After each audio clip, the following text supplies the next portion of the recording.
Hey, small business owner.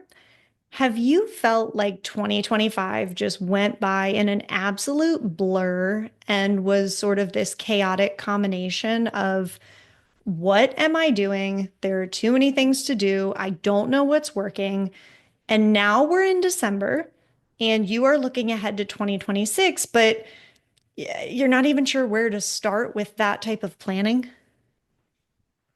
Yeah. And there have been moments where things felt really good and you've been in alignment with your business. Clients are walking in the door, your messaging all makes sense, everything feels harmonious and synchronous.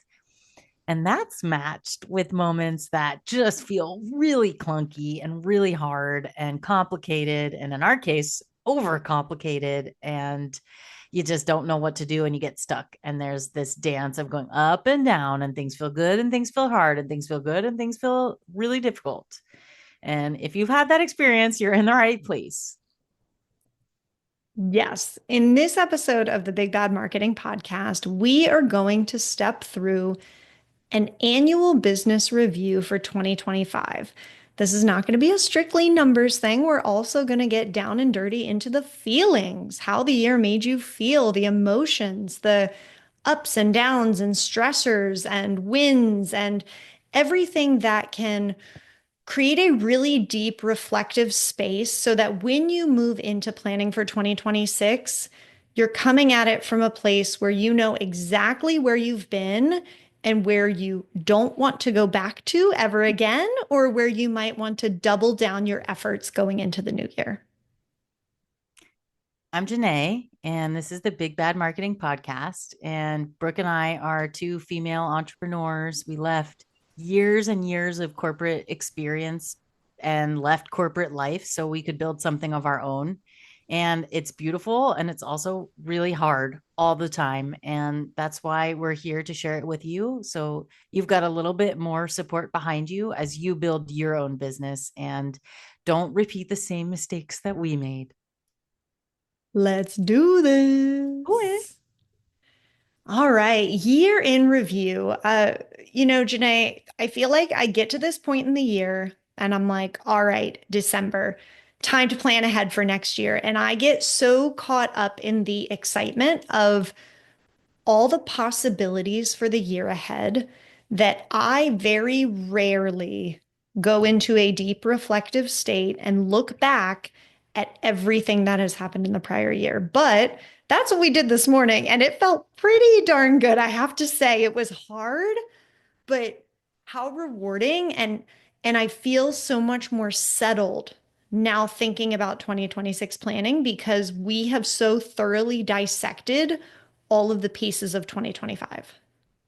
Absolutely. It's funny to hear you say that you don't do this regularly because I view you as someone who is very self-reflective and reflective in general about all of the things going on. And you constantly you're like, hey, so we did this thing and I was thinking about it. And actually the outcome was this instead of that. What do you think if we pivot? And I'm like, you're brilliant because you thought about it and you reflected on it.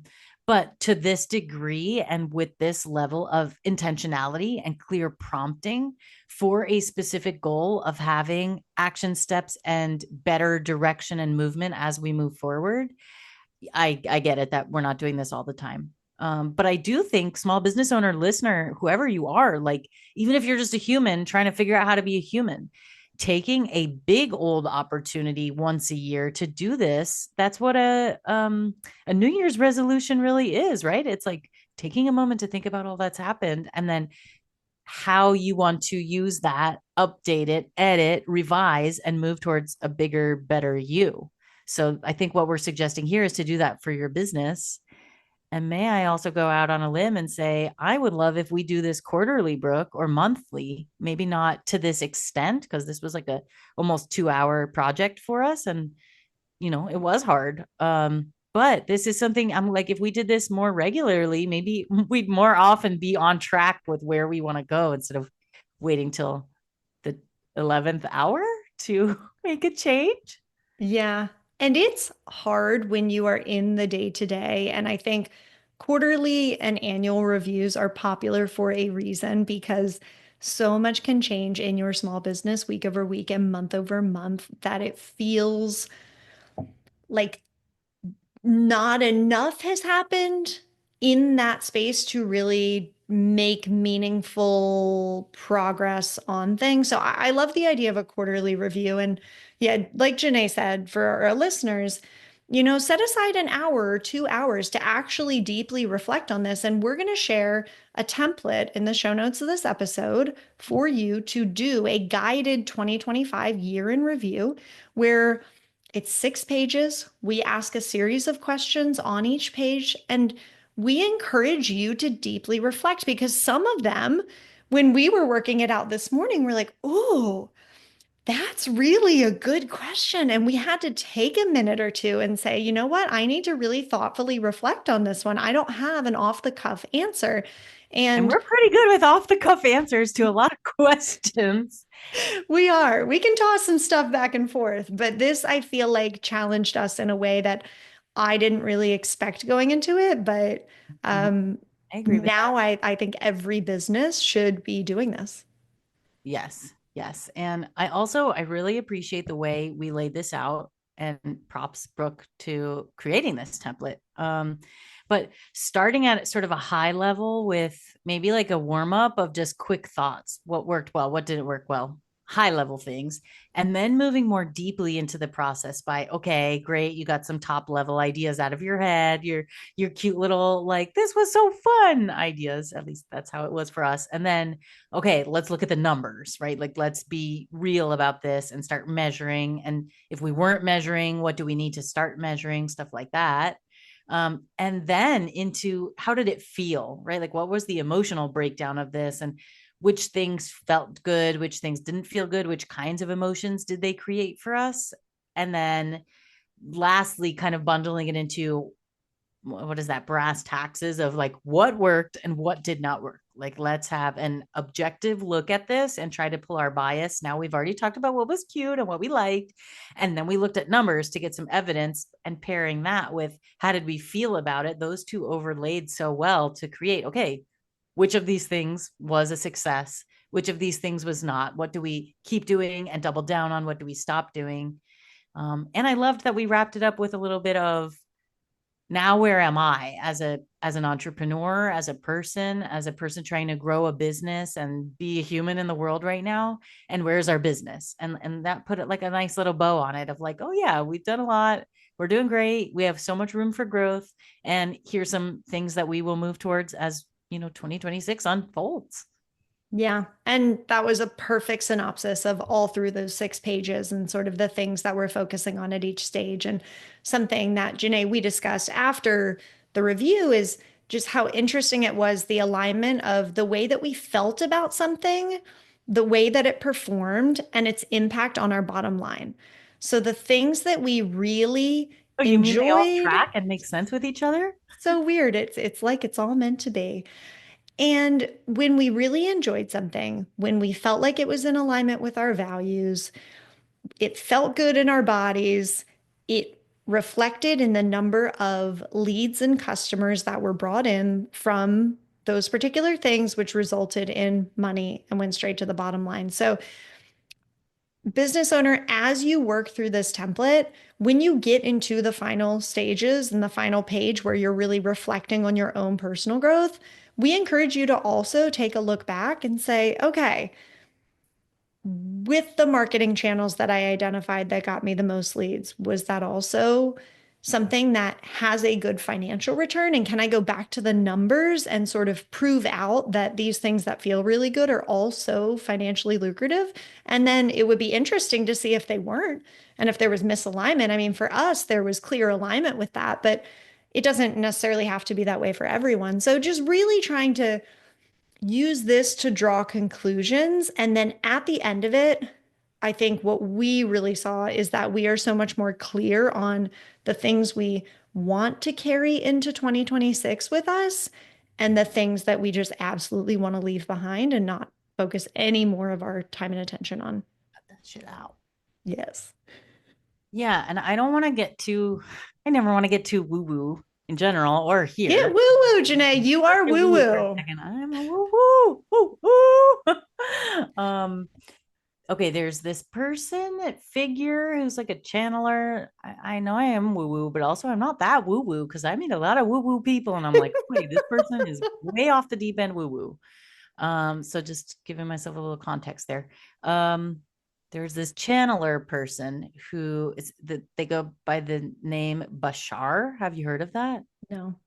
I don't really understand the metaphysics mechanics of this, but they channel information from a source who is some kind of divine something. I don't exactly know. Not I'm also not trying to say that this is like the truth or direction to follow. Just something that has stuck with me is this comment about um, whatever is most exciting to you, go towards that. Always take steps towards that. And I mean, that's just like such a simple truth, right? But in my day to day life, it's hard. I'm like, I got to do the dishes and I got to do all this stuff that my responsibilities as a human being in this household, in this life. Like, I don't always get to be like, yay, I'm so excited. I'm going to go to pottery right now. That's what I'm excited about. Or I'm going to go build this sales funnel for us. I'm excited about that. Like, I have stuff to do. But my point is, if as loosely as we possibly can still follow that, it tracks so much with what you're saying that when we were most excited, when we were doing the things that felt most like vibrationally in alignment with our aura, with our woo woo, whatever, with our enthusiasm and our passion, that's what led us most to quote unquote success, which is just metrics that we made up, like, right? Like having more leads, having more customers, having more dollars, right? Maybe success is totally different for you in your life, in your business, whatever it is, however you want to define that. But as long as you continue to move towards those things that are really like engaging and motivating and draw you in, and you're like doing something and you're distracted because you're so excited about this other thing, do that. And that's what's going to, I think that's what we are saying and we found was the most positive outcome producing for us in our business. Yeah, absolutely. And on the flip side of that, there were recurring things that came up every single time we talked about something like what felt hard in 2025. The things that felt really, really hard were the things that were draining our energy, were the things that when we got to, was it page 5, we said, these things are on the never again, no matter what list for 2026. These are what we are leaving behind. And I think It's felt like pulling those, out my eyelashes. exactly, exactly. And those, I think were a little harder to sift through and kind of get to the root cause of what it actually was because, we're here at Big Bad Marketing. Janae and I are both chronic overthinkers, overanalyzers of everything. We make things more complicated than they need to be because that's just our brains. So on the surface, it's like, okay, well, For our we business, though, over not for you, for for our our business. exactly not for you. We're super clear on what you need, but for our own selves, we can tend to go off the deep end in the overcomplicated thing. But with that said, it's easy on the surface to say, oh, the hardest thing was that we overcomplicated things, but like, what was it really? Like, we had to drill down into, okay, it was because we didn't have absolute clarity around our offers. And that was actually the hard thing. Whereas on the surface, it might have felt a little bit differently. So, business owner, this is an opportunity for you to really get deep in the weeds of the things that didn't feel so good to you and figure out what exactly was it and then make a plan to fix it going into 2026. And what this did for us, I think, just again, so much more clarity as we look ahead to 2026 planning with what we want to leave behind and where we're headed next. And I think, had we not done this exercise, I would not have been so sure about those Mm. things. It's like they're sort of always floating in the back of your head. And I think as a business owner, you're kind of like, oh my God, I could have done that better. I could have done this better. Here's where I can improve. But to actually put it down on paper in black and white, such a helpful exercise. Yeah, then you have the proof behind the pudding. Yeah. I never really understood that I one. know, I think Like, you tell me all the we're time. I hate that expression. Um, and hey, This is a difficult activity. So give yourself like an hour or 90 minutes of like calm, constructive time. And I think part of the challenge is just being like, I'm going to carve out an hour to do this because at least my conditioning is like, just keep going, just keep going. Like, don't pause. Like, don't try and fix things that are broken. Just keep going. It's going to be fine. It's going to be fine with the house on fire around that dog meme. They're Oh, like, that's my fine, it's favorite fine. meme. Yeah. Yeah, it's the best meme.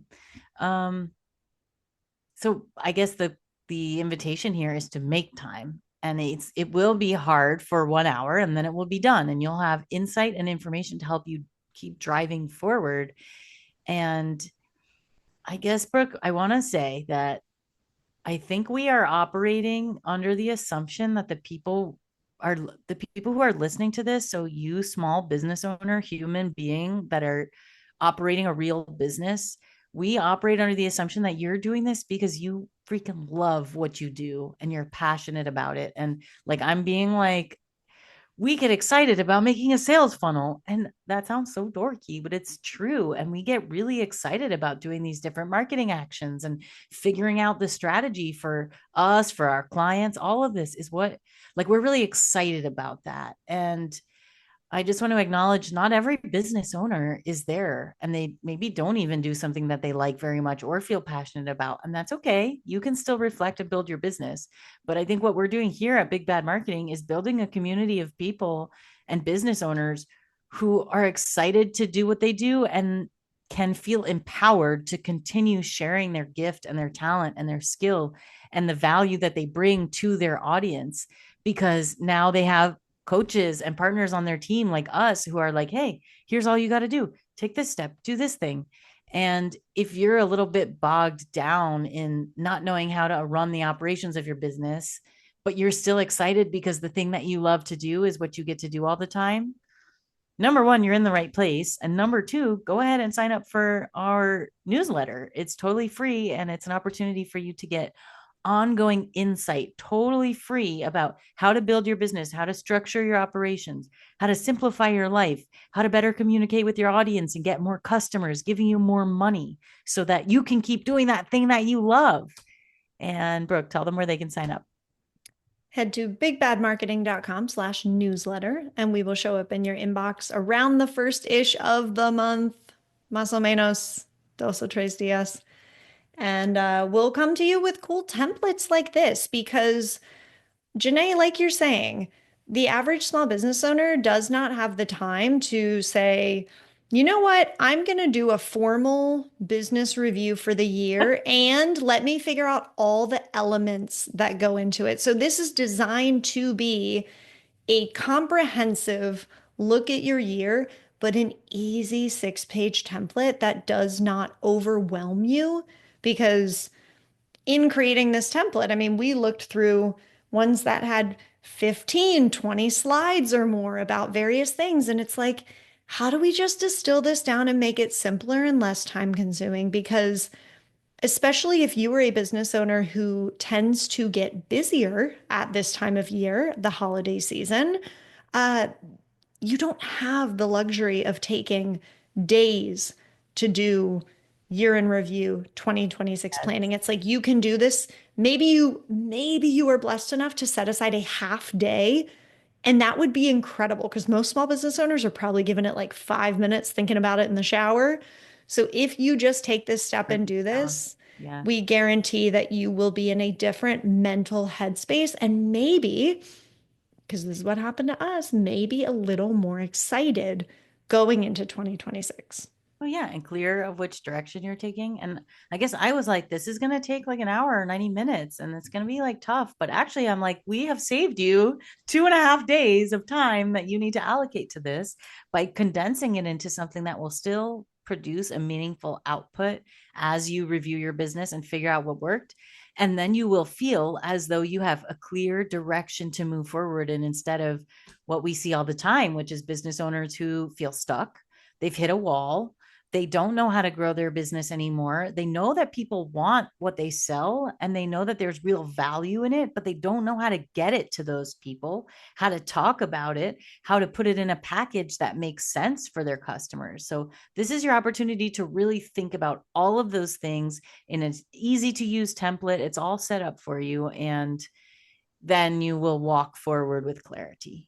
Yes. And once you are done with the year in review template, we, out of the kindness of our hearts, made a 2026 annual marketing calendar template that can help you get situated on where you want to head next year with your marketing. And it gives you a calendar for every single month of the year. So you can plan out all of your launches, all of your sales and promotions and your holidays and everything that you want to do from a marketing standpoint to make your business more effective, more lucrative heading into next year. I love it.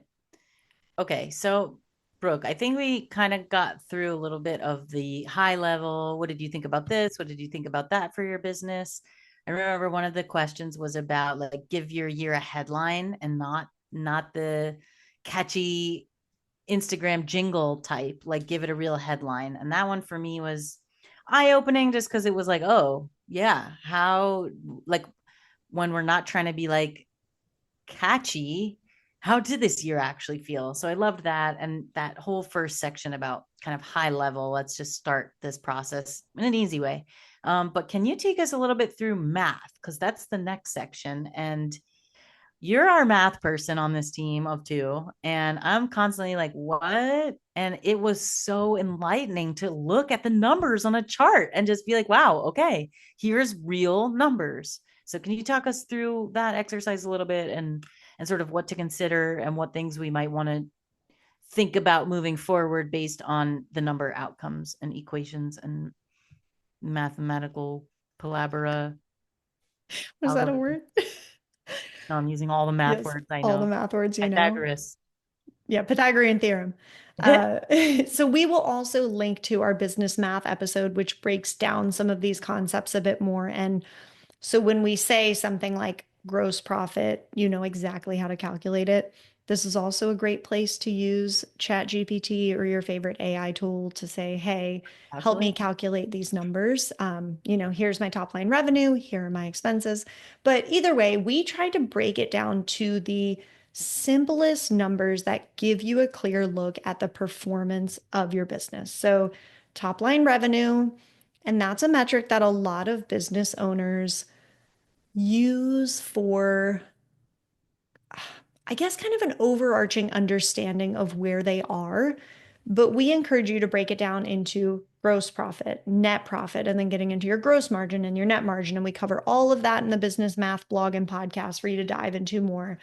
But then we get more into numbers that are total number of customers. What was the churn rate of those customers? What is the average lifetime value of those customers? And that I think was a really good exercise for us at Big Bad Marketing, especially because we really saw an increase in the number of clients over halfway through the year that just gave us an opportunity to say, okay, if we look at the lifetime value of our customers right now, how does that work for the income targets, the revenue targets that we want to hit next year? What does that look like? How many customers do we need? And that led to more interesting conversations that I think if we were purely looking at it from a revenue and profit standpoint, we might not have had. So the math section is really designed for you to dive deeper into these things. And then we close it out with, the average number of leads per month. What was the close rate if you are a service-based business like us and you send proposals? And then what is your best converting offer? If you have multiple offers, what is the one that's actually working for you? What is the one that's, yeah, people are buying more, they're paying more for? Because that can really change your strategy going into next year as well. So ultimately, this is intended to be sort of a financial review light edition so that you can understand where you are from a high level without getting super bogged down and being like, I just need a CPA to figure any of this out. Yeah, or walking around blind, just Yeah. burying your head in it, like I don't know, and that's fine.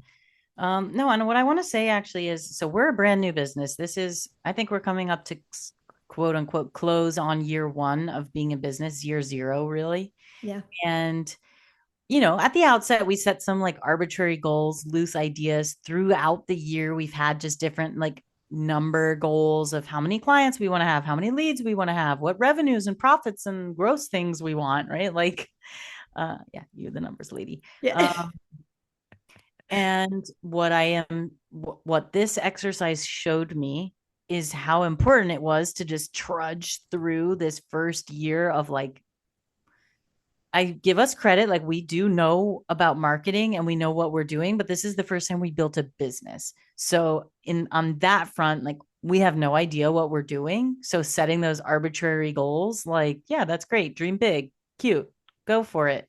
You miss 100% of the shots you don't take. But also, this entire year has given us the fodder and data to now actually make informed goals and set informed goals and drive towards things that match with what we actually do, what we've seen works. I mean, all of this whole year was a process, I think, for us to unfold what is our actual offer and what is our package. So, small business owner that's listening, I'm just wanting to encourage and reiterate how hard it is to build a business. And a lot of the people that we're working with and talking to have never done it before.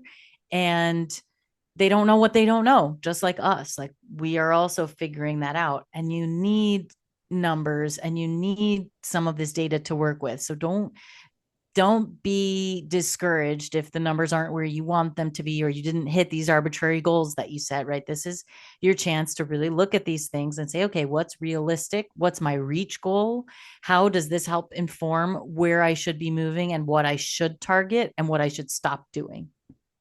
Yeah, absolutely. And as always, let the data guide you, but look for the story underneath of it. And in the template, we have a column for 2025. We also have one for 2024. So if you are a multi-year business, you can calculate the percentage change between those two numbers to ensure that directionally you're heading in the right direction, or you can assign a story to a particular bit of data that maybe is not where you want it to be, you know? So if your business revenue went down, but your number of clients went down and your lifetime value actually went up, is that something that you wanted to do? Mm-hmm. Was that an intentional lifestyle play to service fewer clients at a higher price point, but overall work less? So it can't just be, you know, up and to the Ah! right all the time. Directionally, we need to be growing 40% year over year every year indefinitely because you have a life and you are a human beneath the numbers. So I think this exercise is really meant to expose that, but don't forget about the story behind the data. I love that. And that's such a perfect segue because stories make you feel things into the next section, which I don't know if we have to get too in the weeds on this one, but it's about feelings, talking about your feelings, thinking about your feelings, and maybe most importantly, feeling your feelings, being Ooh, aware of your scary. feelings. Yeah. You know, Brooke, it's like building a business is like, it seems just so straightforward, like build a business and it operates like this, and there's an assembly line and la la la. But like, it's an all-encompassing experience. It just touches on everything from numbers to feelings to practical real life things. So that's neither here nor there. I just wanted to lead to the point about I feel a lot of things. Maybe that's because we're ladies, but running a business is it's a feeling machine. It is, it is. So we ask questions in this section to sort of help you recognize those feelings, to help you feel those feelings, and to help you kind of segment them, and also to do a little bit of celebrating yourself. You know, like what were Yes. you most proud of? And Janae, you're way better at this than I am because I feel like I get into a mindset of like, there's always another mountain to climb. And you're like, but wait, let's just take a look. And I'm so proud of us and how far we've come. And I think that's absolutely lovely. And you were definitely very quick to answer the question of what you were most proud of, where I felt like I, you know, maybe struggled with the emotional aspect of it a little more. But if you are more like me and you are a more like numbers, logic, mathy, Are you calling me literal woo? person, yeah, and you're not as woo-woo as Janae and in touch with your emotional side, you might struggle with page 3 in this template, and that's okay, but please Feel do it. it. Feel what it Don't feels skip like to it. struggle through it. That's the point of this. Feel it. Yeah, don't Access skip it. it. Okay. Yeah, Also, Brooke, this is so important, the celebrating thing, because I actually feel like you're so good at this and I'm not very good at it. And in my really. life, I'm like, okay, let's, like I just said before, like, just keep going, don't stop, just keep going, which is not a productive for me in my experience so far. It's not the most productive approach because if I've got holes in this boat and it's leaking from every side, just keep going, hoping that we're going to get to the shore is not a really helpful approach because chances are we're going to sink. Versus if we can stop and patch up the holes, right, which is the hardest thing to do, then we have a better chance of actually getting where we're trying to go. And the other part of that is if we are like, hey, we're doing great. We just patched up these holes and look, we're moving 2 miles an hour faster. And now we're a little bit more direct, circumnavigating whichever angle we're supposed to be riding in, right? Like that gives us, it fuels the motivation fire and it keeps us excited and encouraged. And I'm just trying to do that more and more and acknowledge all that we have done because I think that that's what keeps us excited to keep going versus if we're just like pushing through and everything stinks and we're only looking at the mountain ahead of us and we have to keep going up. Like that's not exactly exciting to keep doing it. Yeah, I listened to a great podcast the other day, and I'll find it and link it in the show notes. Actually, it was, I think it was on Diary of a CEO, but it was all about happiness Mm. by, a guy who's a happiness expert, and he talks about what is it? Satisfaction, meaning, and purpose being like the pillars of happiness, and how satisfaction is actually found in making progress and having small wins over time. And the like fastest way to kill happiness is by getting to the destination and realize it wasn't about the destination. It was about truly, it Oh, was about the journey along the way. It was really, really good. And it just sort of makes you think differently about, the things that make us feel the most satisfied and give us the most meaning and purpose is just every day we're making small movements, small wins. We're getting things done. It feels like we are, like you said, we're plugging the boat, we're moving a little faster. Like those things make us feel so much more satisfied than saying, oh, we made it to the destination. Brooke, I just feel like this is such a digression, but it's so important because we also live in a society where we want everything done now and everything's moving at the speed of light. And good Lord, are we learning that? And we were just talking about this. When you start a business, everyone's like, oh, it takes a really long time to build a successful business. Like it's going to take a lot of time, not hours, but like the years, like the effort. I don't mean it's going to take you a lot of hours in the week to like build it. It's like it's a commitment. This doesn't happen overnight. And boy, are we seeing that, even though we've been warned about it. We're like, okay, we know it's going to take a long time. So we're going to fast track this and we're going to bypass all of these speed bumps because other people told us about them. And I think what we're seeing is some of those speed bumps are unavoidable and you have to go through them. And there is no magic pill to help you bypass some of the steps of that and to the point of happiness like and satisfaction. It is really gratifying when we're like, look, we changed our process on this, we updated this, and feeling like the pieces of this puzzle are just ever so slightly getting closer to where they should be versus when we started, we were just excited to have puzzle pieces at all. So we were like, here's puzzle pieces, here's places, here. And we just had piles of stuff. And it's like now we're slowly kind of organizing them by color and shape. And we built out the frame around the puzzle, right? Like it is really just a basic metaphor of building a puzzle. Um, but it is very satisfying to do, even if it takes a long time. But that's such a lost art in our modern world. And it's hard not to feel like we're being left behind and we're not nimble and we're just kind of like hanging on here. And it's a commitment to stick with and a discipline to stick with it through that. Yeah. So, small business owner listening, we see you. It's hard, whether you are in your first year or you are in your 10th year, it is still hard.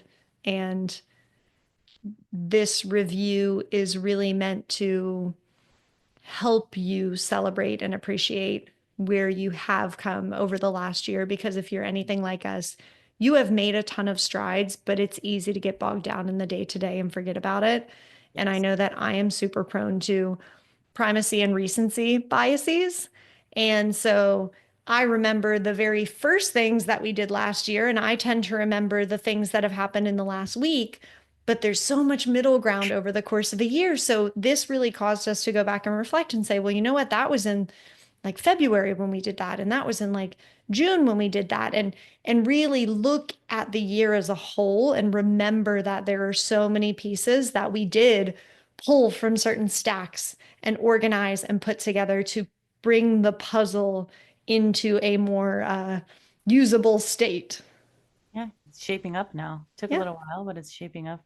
yeah. Brooke, I also want to share something because you're like, I'm sharing my tidbits from a podcast. This is not from a podcast. This is from my psychology degree. I remember learning about this phenomenon called pressing, and it's related to happiness. And it's pressing means like literally like when you're squeezing the juice out of a lemon, you Mhm. are pressing the joy and happiness out of an experience every time that you talk about it. And it lights up all kinds of receptors in the brain, and it makes it, you start reliving the experiences when you talk about them, when you celebrate them, when you think about those good things. And it's like it creates all kinds of happy things in your mind. But it's really hard to do that if if you're it's really hard to stop and do that pressing if you're constantly layering things on top of it and you're moving so fast and you can't stop to ever like be like, look at how far we've come and create that joyful experience. So that's just my tidbit here in your personal life and your business. Like make time to celebrate and press the good stuff out, because that's where that satisfaction, that fulfillment, that joy comes from, which is why we're doing it. I love that. I love the idea of pressing and sort of feeling an emotional return every time you reflect on positive experiences. So that makes me want to reflect more frequently. Yeah, yeah, yeah, yeah. Yeah, Agree. We can beautiful. put it on our calendar. Yeah, right. Pencil that in for Tuesday at 3. All right. So we've talked high level, we've talked math, we've talked feelings. Now the real core of this, let's talk what worked and what didn't work. Yeah, and this review was primarily about marketing channels, right? Because at the end of the day, we're one, a marketing agency, but leads generated is very important metric, right? The number of customers, that all comes down to your bottom line. So we really encourage you to look at which of your marketing efforts worked really well. Where did your clients come from?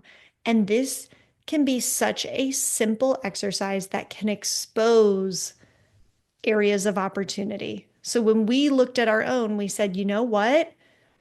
These marketing channels did not bring any customers. They brought us no leads. They brought Is us this grief. something that we should continue pouring our effort into? On the contrary, look at how these in-person networking events and in-person events turned into leads and customers.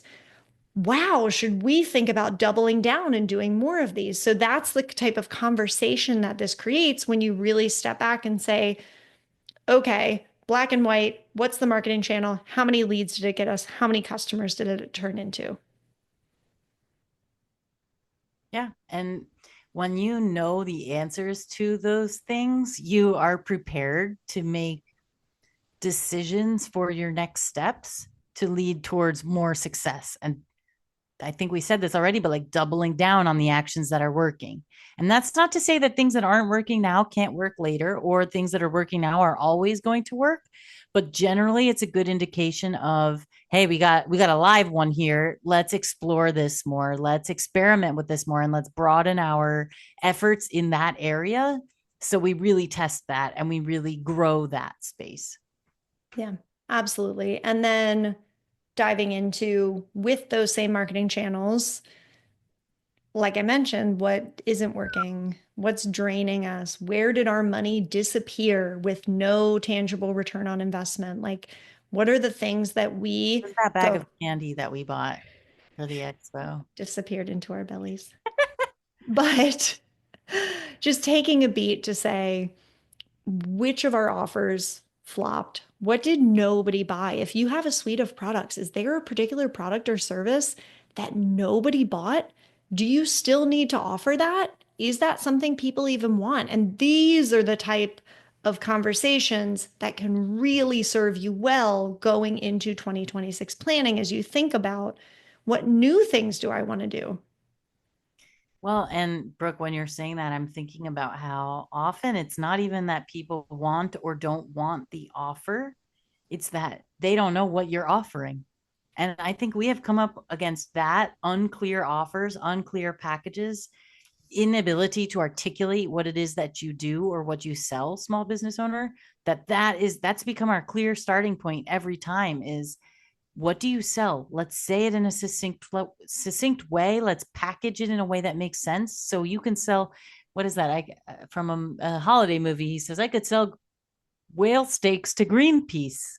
Like once your offer is clear, you can sell it to all the people. All the people will want it, and that your audience will be able to find it, given that you do the right marketing. But you've got to get that packaging clear, that offer really succinct and obvious. And yeah, I think that that's become the crux of all of this. Yeah, absolutely. And when you have an offer that is not selling, totally agree. It might be the right offer. It might be being offered to the wrong people, Mm. or it might be the right offer, but it's just not in a package that people can understand, or it might just be a bad offer. So be open to It could be a bad all, offer. It could yeah, be. be open to all of those possibilities. Or, could that offer turn into an upsell or a downsell? Does it have to be a standalone offer? Can it be Mhm. something else? Like, can it Something. work for you in a different way? Can you repackage it into another larger offer? Like these are all the types of things. And if you need support looking at your offers, this is something that we do all the time with our clients, getting clarity on offers. So we also have a great blog post and Good podcast on stuff. how to create a great offer. Yeah, I also want to, I guess it's coming up as like someone that we worked with. We just put a lot of time into helping them. And it was really hard for them to understand the concept of like, if you're kind of unclear and inarticulate about what you do, how is anyone else going to see this and be like, yes, I need that? And that took up the majority of our time working with them. But ultimately, I think it was a big push for them to say, aha. And then they got it and they were like, here is my package and here is who it's for. And here are the expected outcomes. And it was speaking of satisfaction and fulfillment, it was very satisfying and fulfilling for us to see that and be like, yes, you got it. Now you're talking about what you do differently. And the people who you're talking to know that you are talking to them and they know what they're going to get out of it if they work with you. Yes, love that. It really is gratifying. And it truly feels like a puzzle piece clicking into place. When you nail it, you know that you nailed it. And Yes. then you start You to feel get excited. the, Woo-hoo. yeah, Poof. yeah. And then you start to get the market reiterating that back to you. Mm, And once it starts selling, then you're like, okay, here we go. working. Now we're in it. Yeah. All right. And on that note, we're getting all excited. Let's talk about the last piece of this, which is personal growth, personal self-reflection, and entrepreneur, CEO, self-starter, side hustler. You're in a different place now 1 year later, ideally, right? Yeah, absolutely.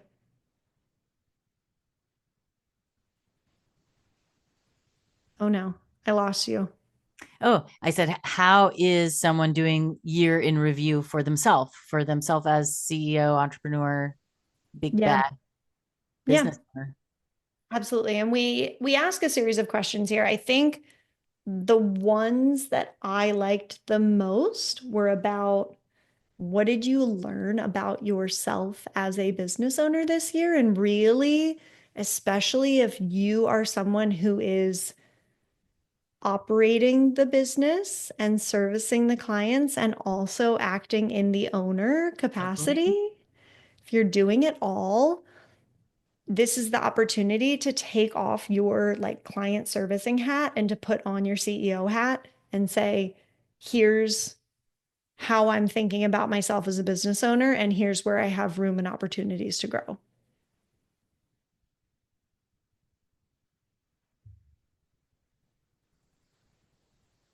Do, do, do, do, do, do, do, do, do, do, do. It's And we're my, back. Big Bad it's, Marketing Podcast. It's my internet. This is a one take show. This is gonna get a I little think choppy. we got this. It's okay. It's fine. You forgive us. So, with that, I think the point is take a look at yourself. Don't forget to reflect on what you have become, what has changed, and what you have learned, is what I heard you say, Brooke, Hmm. about yourself, about how you operate your business, about how you operate in your real life, about how you feel. Yeah. All of that comes together. I'm curious, what was your favorite personal growth reflection? Um, I think for me, a big one this year, I don't know if this is what you're asking, was to slow down. The mindset shift was a big question that Mm, struck me and stuck with me. Like what mindset shift has really impacted you this year? And that for me has been like slow down. This is not a race. You're not going to win any special award by getting there faster. yeah. In fact, you probably will just burn yourself out if you try to do that. So slow it down, go at the speed that it is going. No hay prisa. There's no rush. And Hmm. yeah, just be where you are and enjoy it and press it for all it's got, because this is where we are. Like, don't try and get ahead of ourselves. I don't know. So many of those kinds of things, all those cheesy t shirt cliches. Oh, I love it so much. And I think that's a great place to wrap. So, Wrap it in the up. show notes, we will link to the free download. You can also get it by joining our newsletter, bigbadmarketing.com/newsletter. And we would be honored if you would like and subscribe to this podcast so you don't miss a future episode. Give it a like. Thanks for listening. Thanks for listening.